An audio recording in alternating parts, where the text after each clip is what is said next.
yasookawo mu kibanja kino yali nannyini kibanja kyaki era yali agisasula obusuulu bwonna weebuli ne jjajjaffe aliwo yennyini nnyini era n'omwaka oguwedde tasasula obusuulu zino zaali tezinaawo kuweebwayo ate tutwaneza okulaba nga bajja nga bakulawo akuuma ekibanja nga bamutemyewo sengenge nga kuliko ne Reverand Mulamba atwala kyaki y'ensangi. Mulina lisiiti nga musasula busuulu? Zonna weeziri lisiiti era ojja kuzirabako yeekobanye ne babbulooka batundewo naye nga tebannannyini kibanja bakikumidde ebbanga bannannyini kyo tabeebuuzizzaako kintu kyonna.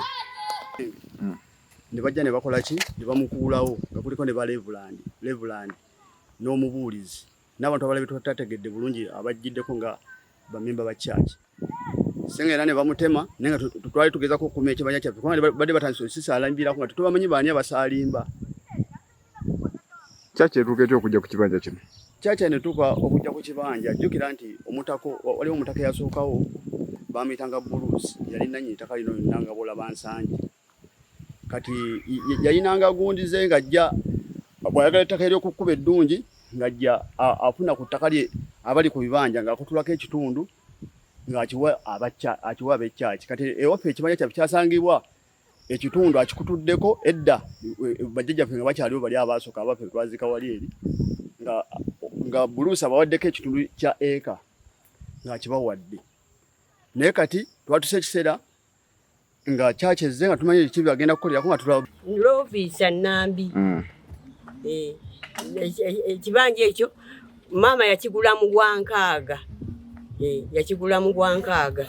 Kakati bwakigula mu Gwenkaaga nakola ki nga tewali kanisa.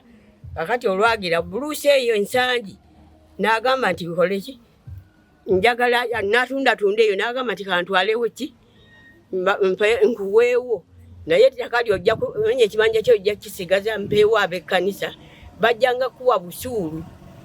Ne maama nakkiriza n'amuwanga obusuulu paka ate kaakati bano bwe baagala okutundawo bano ate oyo w'ekkanisa eyo y'ensangi omwawule yayagala okutundawo n'ababuulizi be baagala okutundawo naye nga maama yangamba nti tewatundwanga ttaka lya kkanisa era tebatundanga wo mulimirengawo kulimirawo bulimizi. Engeri gye bayisa wano ekkubo babe nga batwala ekibanja kyaffe naye nga babbulooka nga bwomanyi babbulooka be batuukira kyaki buli kanaku kyaki nayo nebanga ekola ki etoko kubanga eyagala bagiwe ssente beeko ebiralanuza byekola naye nga tesuse kwebuuza ku bannannyini kibanja nga abakimazeeko emyaka n'ebiso nga bajjajjaffe banyinya bavuddewo n'abaliwo ng'oludde nabo weebali.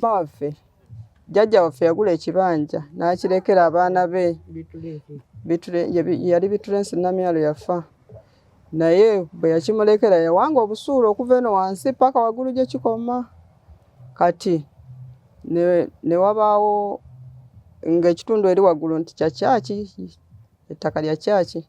Kati ennaku zino twalaba bakirambuza ne tugamba kiki nga tulaba Chairman Magala ajja n'ababulooka ne tugamba kiki.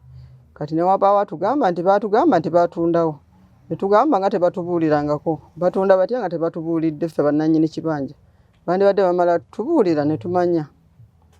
Kati awo